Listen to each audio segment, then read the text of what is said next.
به یه ولاگ دیگه خوش اومدین. وای من بچه‌ها 1 هفته و نیمه که مریضم و کلا خواستم یه آپدیت از خودم بهتون بدم. سرویس شدم، فکر کنم کرونا گرفته بودم. نکته خنده‌دارش اینه که من بابام بعد از 1 سال اومده اینجا پیشمون، بعد رسید اینجا من و مامانم هم جفتمون مریض شدیم. خلاصه هر ستایی با هم دیگه داشتیم میمردیم واقعا. خلاصه یه 2 هفته سختی رو پشت سر گذاشتیم. امروز اینجوری بودم که آخر هفته است و چند روزه که مثلا هیچ کاری نکردم بیرون از خونه و اینا.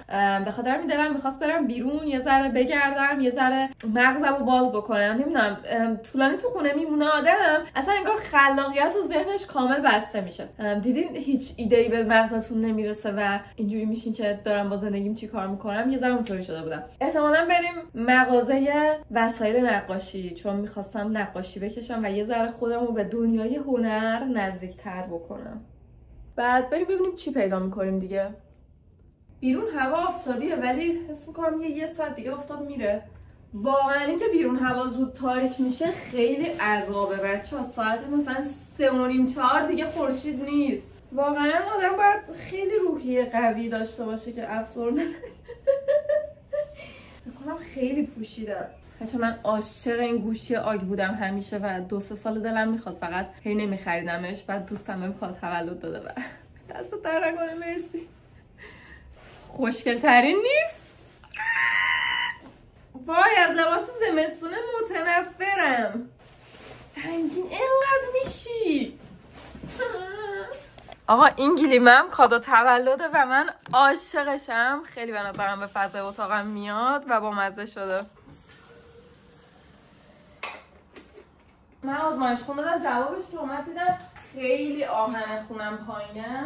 خاطر همین الان جدیدن یه 2 ساعت بعد صبحونم آهن رو با ویتامین C با هم میخورم مثل اینکه جذبش بهتر میشه. حالا نمیدونم چقدر فایده داره یه دونه چون خیلی پایین.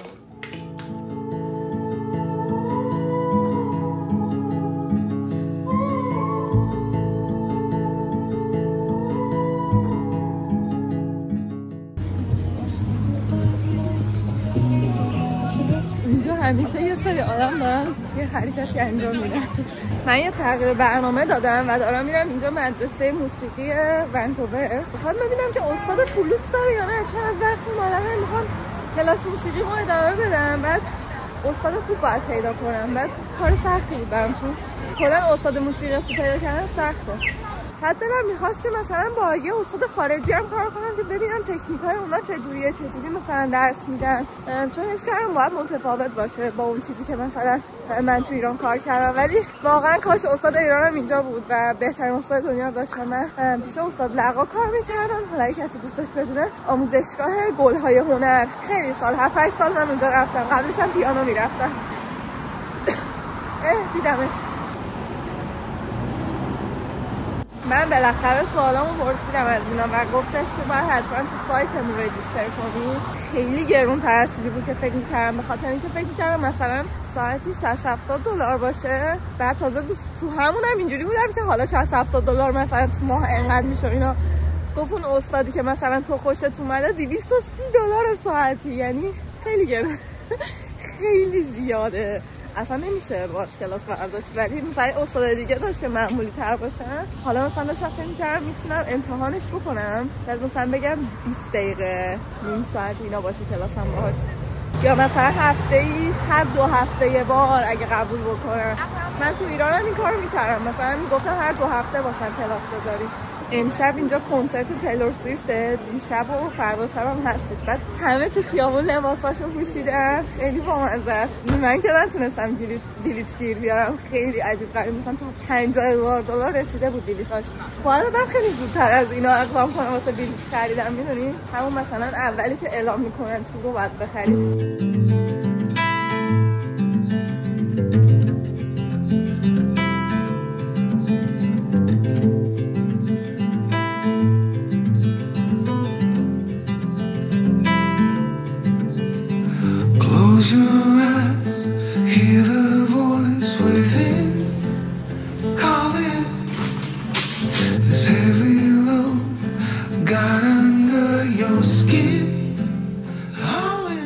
مقدار شلولویی که نیاز دارم تو زندگیم. دلم همه شونو میخواد و به هیچ کارم نمیاد. نگاه چقدر خوش رنگم.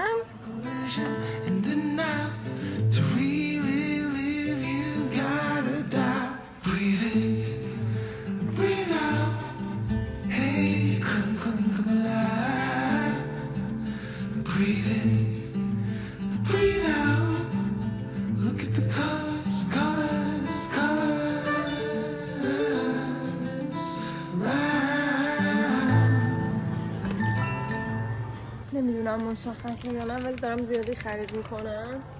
بعد اینا رو نگاه، خمیر بازیه، بعد خیلی نرم و خوشته. یه عالمه چیزی که لازم ندارم دارم میخرم.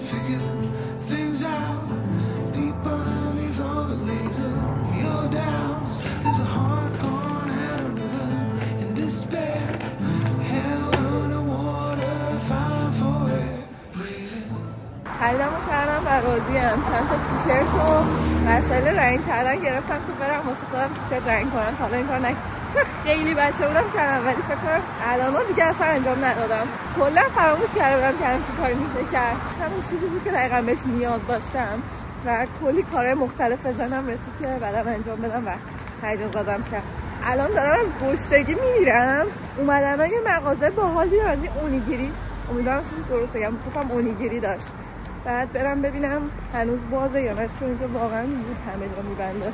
دیدین بسته اونیگیری مو میخواستم.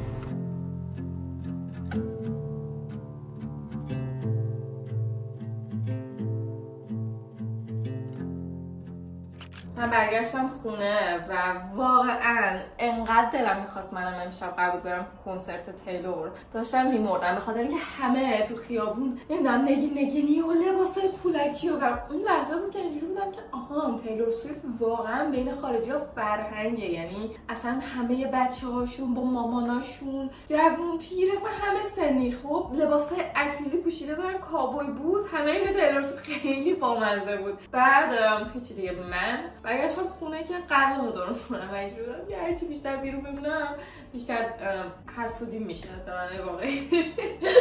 حالا چند وقت دارم میخواست که سس پستو درست کنم. این ریحونه رو خریدم و یه کم کم داشت میپوشید. اینجوری بودم که واقعا باید درستش کنم و به جای گردو اصلش رو خریدم، اصل جنس رو خریدم. تا جایی که من میدونم این پاینات مغز خود کاج باید باشه. من نخوردم مثلا. حالا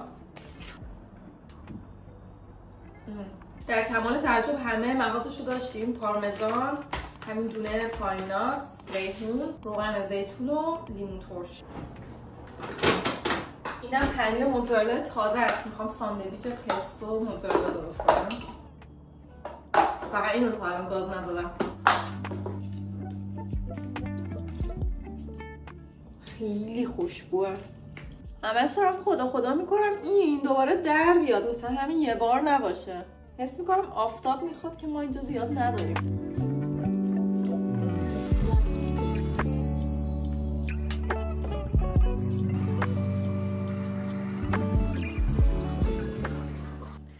عدد سیرم میخوای؟ من یادم رفت بگم.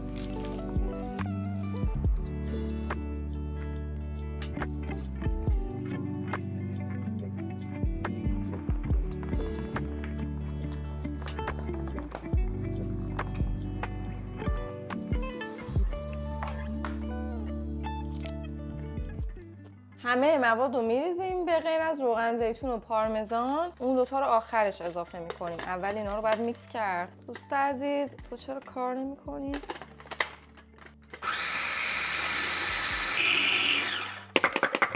وای بوی بهشت میده. من کلا جزو دست افرادی هم که عاشق سس پستو هم. یعنی هر ساندویچی پستو باشه، پاستایی با پستو باشه، پیتزا با پستو باشه، همه رو دوست دارم. و عجیبه برام که تا حالا خودم درست نکردم سسشو. حالا الان روغن زیتون و پارمزان اضافه میکنیم.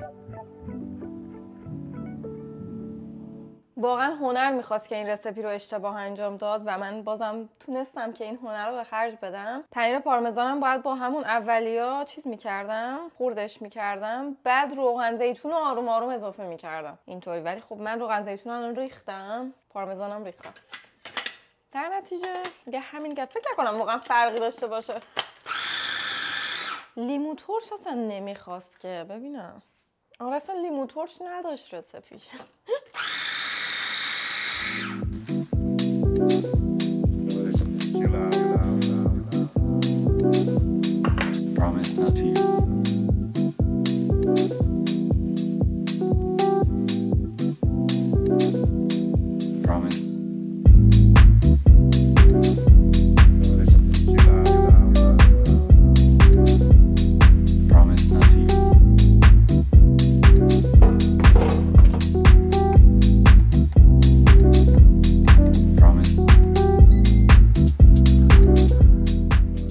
یعنی پام انقدر بد گرفته. دیروز رفتم باشگاه، بعد هر موقع مثلا مریض میشی و اینا وقتی میری باشگاه، یعنی من که اینطوری هم مثلا حتی با بدون وزنه تمرین کردم، بدون وزنه انقدر پام گرفته. بچه‌ها خیلی خوشمزه شده واقعا، بدون اغراق دارم میگم. فقط حقیقتا من نمیدونستم انقدر چرب سس پستو. مو بود توش، هم اون نات چربه، هم روغن چربه، هم اصلا کلا ذات چربی داره. دوباره روش هم الان پنیر گذاشتم، قشنگ چربی خالصه. چند روزا دارم سریال The Great رو میبینم و خیلی خوشم اومده. نمیدونم باحاله، به نظرم خوش میگذره، چسبیدم بهش. حالا الان یه سیزنش مونده، 2 تا سیزنش رو تموم کردم.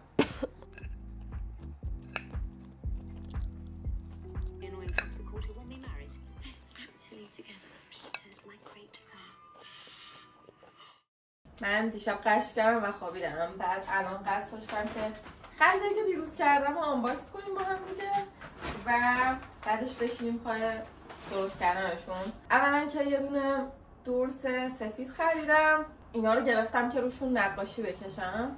امیدوارم خوب باشه و خیلی هم ارزون بودن. وای چقدر خوشگله بودن. خدای راحت و خیلی سبک و خوشگله. بعد امیدوارم گر نذارم بهش و بتونم مثل خوشگل روش بکشم. این آپشن اولمون بود. بعدیش تیشرته. من واقعا تیشرت لازم داشتم و هیچ تیشرتی نمیدیدم که خوشم بیاد. بعد روز اینجوری بودم که اگه خودم واقعا نقاشی بکشم و پاک نشه خیلی اتفاق باحالیه. فیتش هم خوبه. یه دونم عین همین مشکیشو گرفتم، رنگ برای نقاشیش. این رنگ واقعا گرون بود و امیدوارم که خوب باشه. ترجیح دادم به جای اینکه دونه دونه بگیرم، چون نمیدونستم دقیقاً چی میخوام بکشم، یه چیزی بگیرم که بتونم با هم قاطی هم بکنم، رنگم درست کنم اگه خواستم. در نتیجه اینو گرفتم. یک عدد شمع کریسمسی به خاطر اینکه وای خیلی خوشبو بود. بوی شوگر کوکیه و واقعا بوی شیرینی میده. راستی من نوک دماغم جوش زده و سعی کنیم به چشام دقت کنیم به جای دماغم، چون خیلی رو مخمه. یک عدد مارکر گرفتم، اینم واسه روی لباسه. گفتم مثلا میتونم دورش رو با ماژیک بکشم دوباره، یا مثلا اگه خواستم چیزی بنویسم. آها یه بسته خمیر بازی هم خریدم به خاطر اینکه خیلی جنسش باحال بود و اینو میتونی مثلا باشه چیزی درست کنی بذاری خوش شه. گفتم مثلا میتونم یه کاسه کوچولو یه همچین چیزی درست کنم، یا حتی مثلا انگشتر. باحال نیست؟ خریدامون همینا بود و مجبور شدم دوباره کیسه بخرم چون یادم میره با خودم ببرم و من واقعا سر همه خریدام پول کیسه خرید میدم. خیلی احمقانه است. دلم میخواد روی این سفیده گیلاس بکشم. نظرتون چیه؟ به نظرم خیلی با. البته روی اینم میتونم گیلاس بکشم و اینم گیلاس بهش میاد. حس کنم رو سفید باحال‌تر میشه. اول با تیشرت شروع میکنم چون تیشرت رو گرم بزنی مهم نیست، ولی اون دورسه رو نمیخوام خرابش کنم. آب بخوریم بچه، آب بخوریم. من چند روز آب کم خوردم.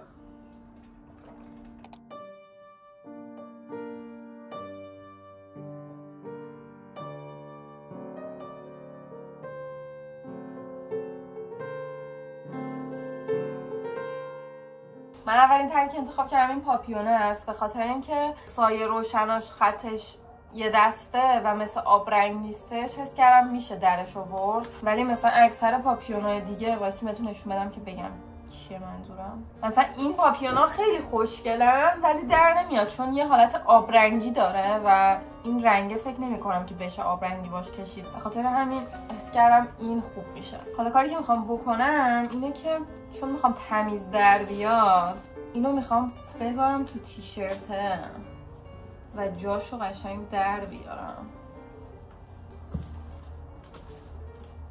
حالا با مداد ترشو در میارم.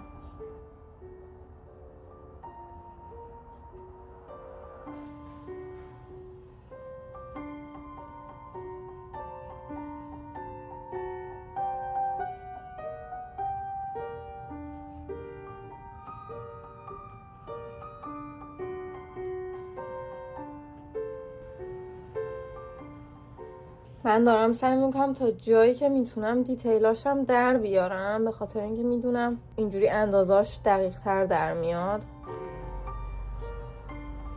به نظرم تا همین حد خوبه. بعدش میتونم دیگه خودم با دست مثلا در بیارم جاهاشو که چی کجاست. من گفتم اینو بپوشم و چک کنم مطمئن شم که وسطه و الان به نظرم خیلی کم معلومه. جاش خوبه واقعا. همینو بریم بکشیم. مامانم امروز با بقیه این سس پستو پاستا درست کرده و خیلی چیز خفنی شده.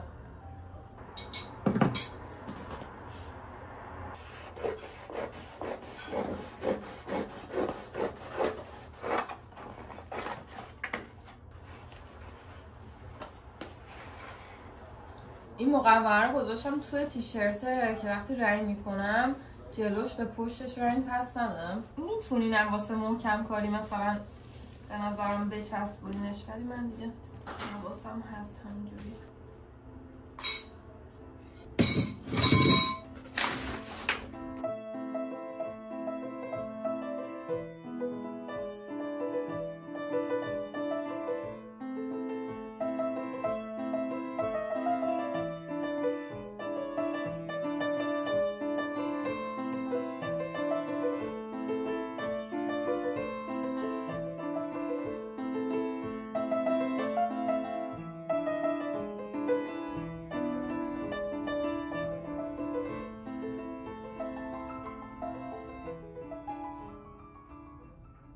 حس میکنم تو دوربین معلوم نیستش ولی رنگش اکلیلیه.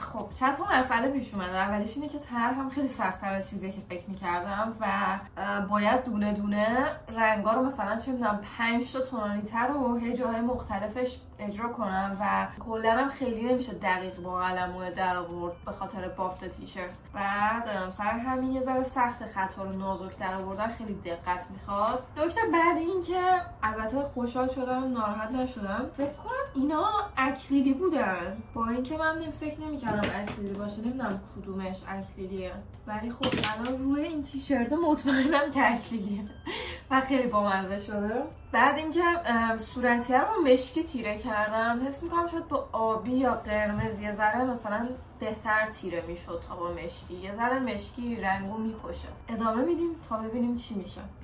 آخ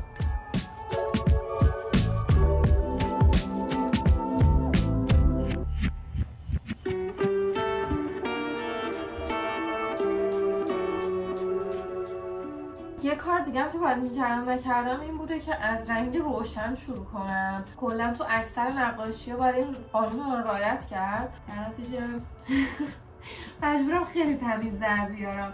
سعی میکنم از رنگ بعدی که بعد از این روشنا رو بزنم اول. واقعا قشنگ کوهگیجه گرفتم واسه شو بخواید.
کم داریم به آخراش نزدیک میشیم. گفتم این شمعم روشن کنم یه حالی بیام این وسط. تقریبا از ساعت 5 شروع کردم، الان ساعت 10 میگم 10 الان ساعت نزدیک به 12 شبه. خیلی طول کشیده، به اضافه اینکه پام اینجوری خسته میشه، مثلا یه مجبورم وسطش استراحت کنم. بعد دیگه تازه اونقدر استراحت نکردم واقعا، ولی باز هم دیگه بریم که تمومش کنیم واقعا.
فکر کنم ساعت 2:30 صبح، ولی بالاخره این تموم شد. تادا! به نظرم خیلی خوشگل شد، ولی یه خبر بدم دارم، اونم اینه که پشتش لکش. نمیدونم چی کارش کنم. حالا شبیه بهش سفید کننده میزنم، ایشالله که پاک میشه، ولی جلوش خیلی خوشگل شد. آماده دیدن نتایج هستین دوستان؟ تادا! به نظرم خیلی خوشگل و بامزه شد. البته که اینجاش پاک نشد، من هر کار کردم و کلی مایه و اینا زدم شب تا صبح مون، ولی بازم نرفت. و این خبر خوبی واسه جلوش، به خاطر که الان مطمئنم اگه بشورم هیچیش نمیشه. ولی در کل به نظرم مامان اولین چیزی که رو لباس نقاشی کشیدم خوب بود. دیگه مثلا واسه بعدیا رو دستم اومد که مثلا باید چیکار کنم و اینا. و آره دیگه اینم فکر کنم با یه ذره وایتکس شاید پاک شه، چون وایتکس نذارم بهش. یا مثلا میتونم رنگ سفید بزنم بهش، یه ذره رنگ سفید بزنم که دیگه لکش انقدر تیره نباشه. بعد آره دیگه امیدوارم که خوشتون اومده باشه واقعا از این کار و بریم واسه خودتون یه لباس شلولویی درست کنین. به نظرم خیلی خوش میگذره. خمیره رو درست نکردم، دلم می‌خواست اونم باز کنم با هم دیگه ببینیم چه جوریه. وای حس می‌خوام بخورمش. نگاه چی درست کنیم باهاش؟ بوی استخر و کلور میده.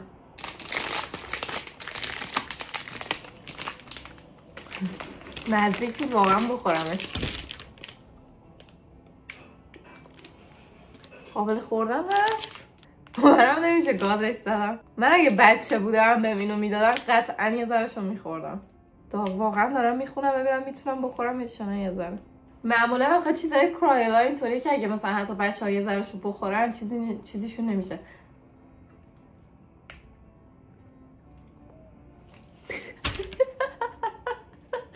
الان هرچی باش درست کنم توفیه. مزه بدی نمیداد. کلش همین قدره. گفتشو نگاه میتونیم مثلا یه دونه کاسه گوگل بد نیست، یا یه چیز لیوان طور انگشتر اینا میشه درست کرد.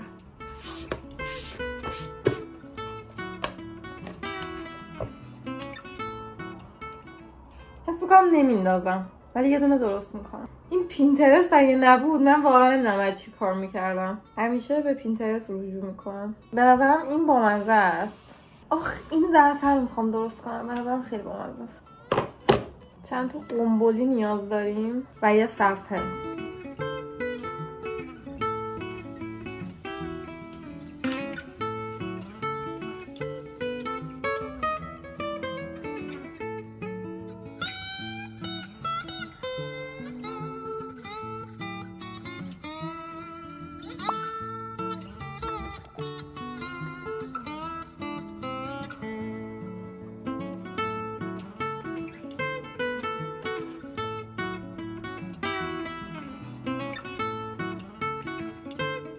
فعلا هر چی سعی کردم درست کنم خیلی بد شده، ولی یه دونه انگشتر درست کردم.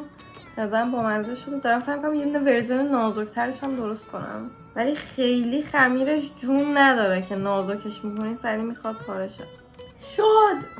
بعد از 1000 تا چیزی درست کردم بالاخره به نتیجه رسیدم که چیکار کنم. همین اینو میخوام درست کنم دوباره، فقط یه ذره تمیزتر. بعد میذارمش روی یه دونه صفحه زیرش، میتونم توش چیز میز بذارم. به نظرم خیلی خوشگل میشه. من تقریبا از وقتی که مهاجرت کردم و اومدم اینجا خیلی ذهنم بیشتر از قبل درگیر شده. قبلا همیشه فکر میکردم زیاد در حدی که مثلا اوورثینک بکنم و الکی هی نگران باشم، ولی اصلا از وقتی اومدم اینجا انگار همه فاکتورهای مغزم به هم ریخته و اون چیزی که مثلا داشتم دنبال میکردم یه ذره گمش کردم، از دستش دادم. دنبال یه هدف والاتریم تو مغزم، یعنی مثلا همش دلم میخواد یه چالش بزرگ انجام بدم و همیشه فکر میکردم که مثلا چی میدونم دانشگاهم تموم بشه، این تموم بشه، اون تموم بشه و مثلا بتونم راحت زندگی بکنم. حالا الان همش اینجوریام که داری با زندگی چیکار میکنی و دلم میخواد یه کار مثلا بزرگتر انجام بدم. بعد از اون واسه انجام مثلا یه کار بزرگترم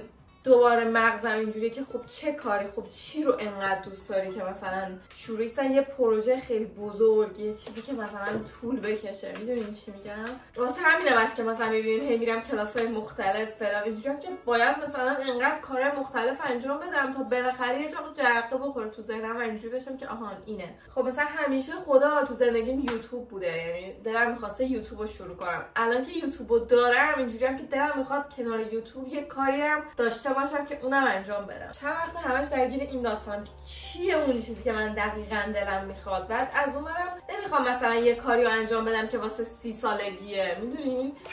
دلم میخواد یه کاریو انجام بدم که مخصوص 20 سالگیه، مخصوص این دهه از زندگیه و شاید مثلا 30 سالگی دیگه نتونم انجامش بدم. شاید 30 سالگی مسئولیت‌های زندگیم جوری باشه که دیگه وقت انجام مثلا اون نیست. الان اون فرصتیه که من باید این کارا رو انجام بدم. بعضی وقتا تو زندگی آدم شروع میکنه یه سری مسیرها رو و به خودش میاد میبینه داره مثلا کار یه آدم 40 ساله رو انجام میده. نمیگم 40 سالگی بده، منظورم اینه که چه میدونم هنوز شاید اون مسئولیت ها رو پذیرفتن زود باشه و الان من ترجیح میدم بدون که اون مثلا مسئولیت سنگین رو بپذیرم، کارهایی رو انجام بدم که نیاز به رهایی و آزادی 20 سالگی داره. یعنی مثلا تو هنوز ازدواج نکردی، هنوز مثلا خونه زندگی نداری و دست بازه واسه اینکه کار مختلف انجام بدی.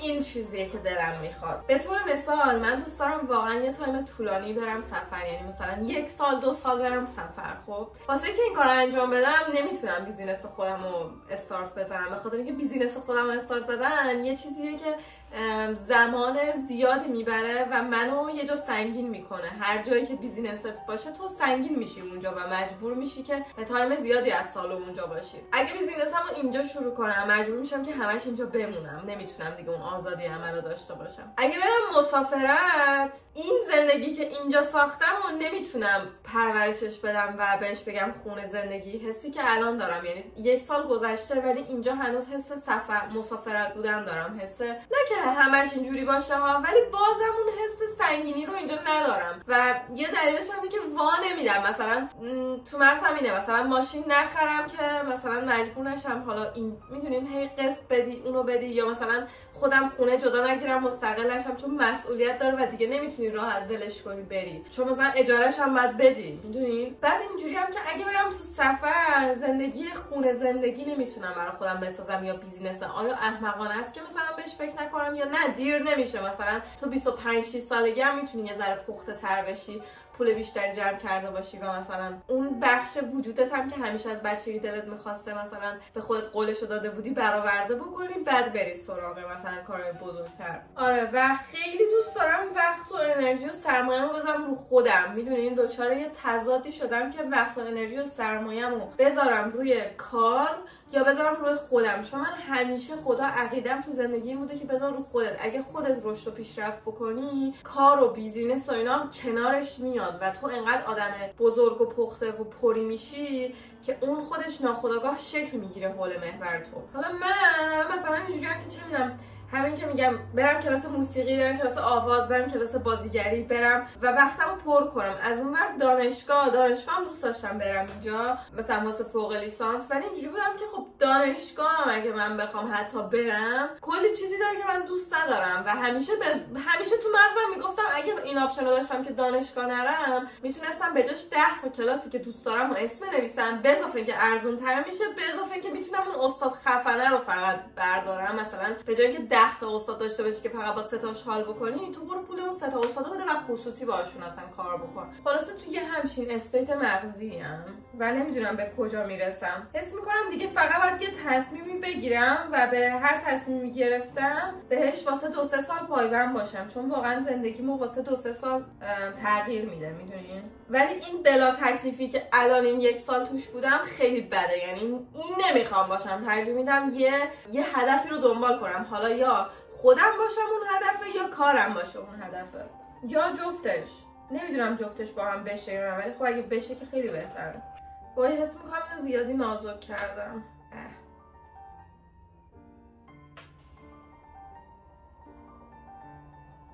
به نظرم خوب شد نه؟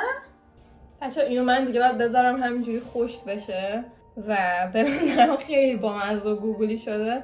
اصلا همه پوینتش به همین بود که خیلی تر و تمیز و مثلا شسته رفته نباشه، به خاطر اینکه خب خمیر بازی بچه ها بود اصلا کلا. ولی به نظرم همینم خیلی بامزه و خنده‌دار شده. مثلا میشه توش لوازم آرایش و فلان و اینا گذاشت، یا حتی مثلا چه میدونم چیز میذاری رو میزت و بریزی توش. بعد انگشترایی هم که درست کردم داره خوش میشه. وای تو رو خدا خراب نشو ایناش. وای خلاصه که امیدوارم این ویدیو رو دوست داشته بوده باشین و یادتون نره که نظرتون رو تو کامنت ها برام بنویسین. من همیشه میرم میخونم و خیلی برام مهمه. اصلا هر ویدیویی که دوست دارین از من ببینین، پیشنهادی، نظری، فکری، مشکلی، هر چیزی دارین اون زیر بنویسین، من میخونم. واقعا خوشحال میشم، واقعا حس میکنم دوستامین و دوست دارم که منم از شما خبر داشته باشم به جای که فقط شما از من خبر داشته باشید. زود میبینمتون و برام دعا کنین که یه ذره فکرم باز بشه. البته حس میکنم که کلا دهه 20 سالگی اینطوریه، یعنی یهو پرت میشی توی یه دهه‌ای از زندگیت که مجبوری تصمیمات مهم و بزرگ بگیری، مجبوری انتخاب کنی پولتو چجوری خرج بکنی، کجاها صرفه‌جویی تو وقتت بکنی، کجاها خوش بگذرونی، کجاها خوش نگذرونی و این تعادل رو برقرار کنی. و یهو به خودت میای حس میکنی که جوونیت تو خطره، به خاطر اینکه خب داره اوج دوران جوانی تموم میشه. بالاخره از 20 سالگی قراره بری تو 30 سالگی و برای من ترسناکه این تغییره که مثلا قبول کنم 30 سالمه، قبول کنم 40 سالمه. دوست دارم از این فرصت مثلا 8-9 ساله خوب استفاده کنم، یعنی اینجوری هم که این 10 سالی که دارم و بذار تا تهش رو استفاده کنم و مثلا 30 سالم نشه بگم وای من این همه کار میخواستم بکنم نکردم. و فکر میکنم خیلی از کسایی که همسن من باشن اینو دارن. البته که واقعا هیچ مشکلی 30 سالگی نداره. خیلی از میلیونرهای دنیا، کسایی که کمپانیای گنده دارن، موفق شدن، اصلا 40 سالگی 50 سالگی شروع کردن و قبلش چیز خاصی انجام نداده بودن. اصلا به خودتون سخت نگیرین، سنتون بیشتره و منم باید به خودم یادآوری کنم که زمان هست و حتی اگه نشدم حالا چی کار میخوای بکنی. یعنی واسه همینم این درگیریه رو دارم. میگم بیشتر از اون چیزی که بخوام موفقیت مالی داشته باشم تو زندگیم، دوست دارم موفقیت شخصی و خیلی مخصوص به نیکی داشته باشم تو زندگیم. همچین چیزی تو فکرمه. خیلی دوستتون دارم.